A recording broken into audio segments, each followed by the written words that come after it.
আসসালামু আলাইকুম সবাইকে, কেমন আছেন সবাই? আশা করি সবাই ভালো আছেন, সুস্থ আছেন। আমরাও আলহামদুলিল্লাহ ভালো আছি। ভিডিওটা হচ্ছে গত বৃহস্পতিবারের।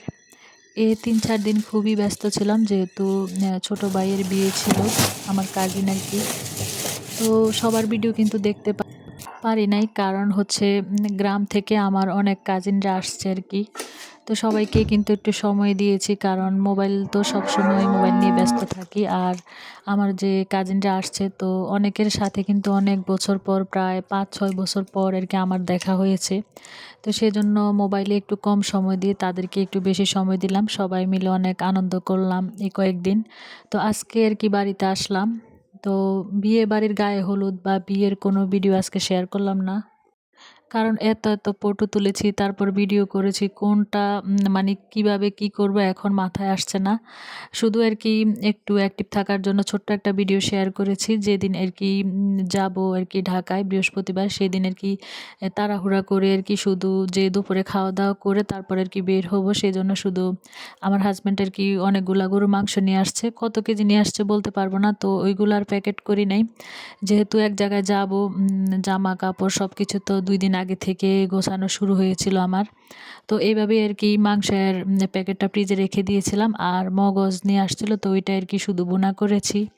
দুপুরবেলা আর কি ওই মগজ দিয়ে সবাই আর কি খেয়ে তারপর আর কি আমরা বিকেলবেলা রেডি হতে হতে কিন্তু বিকেল হয়ে গেছিল। তারপর আর কি বিকেলে সবাই মিলে আর কি চলে গিয়েছিলাম।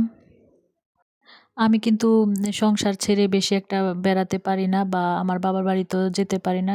যাই হোক, একটা আর কি অনুষ্ঠানের মাধ্যমে সবাই একসাথে হলাম, অনেক আনন্দ করলাম।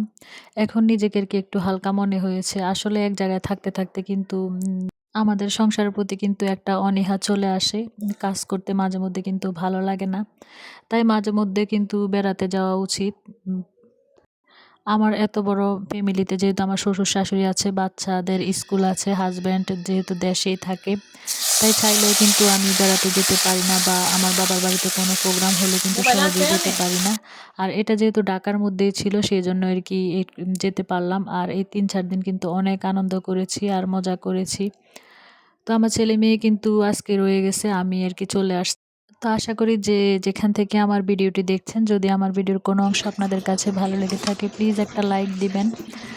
আর আমার চ্যানেলে যদি আপনি নতুন হয়ে থাকেন, প্লিজ সাবস্ক্রাইব করে আমার পাশে থেকে যেতে পারেন। তো এদিক দিয়ে কিন্তু আমি খুব শর্টকাটের মধ্যেই কিন্তু মগজ ভুনাটা করে ফেলেছিলাম। এই করেছি ঠিক আছে, কিন্তু খেয়েও যেতে পারি নাই। এত পরিমাণ ব্যস্ত ছিলাম। সবাইকে খাবার দিয়ে সবকিছু গোছগাছ করার মধ্যেই কিন্তু সিএনজি চলে আসছিল, তো আর খেতে পারি নাই। ওইখানে পৌঁছাতে কিন্তু আমাদের প্রায় সন্ধ্যা হয়ে গেছিল। তো ওইখানে যাওয়ার পরে কিন্তু সবাই আর কি রেডি হচ্ছিল। তো আজকে আর বেশি কিছু শেয়ার করব না। কমিউনিটি সেন্টারেই কিন্তু গায়ে হলুদ, তারপর বৌভাত হয়েছিল। আর মেয়েদের পক্ষ থেকেও কিন্তু মেয়েদের অনুষ্ঠানটাও কিন্তু কমিউনিটি সেন্টারে হয়েছিল। তো ওইখানে গিয়ে আমরা কিভাবে আনন্দ করলাম বা গায়ে হলুদ সবকিছুই আপনাদের কাছে আর কি পরে শেয়ার করব। আর এটা হচ্ছে আর কি, আর এই তো দেখেন যে বিয়েবাড়ি কিভাবে সাজানো হয়েছে। তো আমরা কিন্তু সবাই বের হয়ে গেছি। এখন হচ্ছে আর কি আমরা সেন্টারের দিকে যাচ্ছি।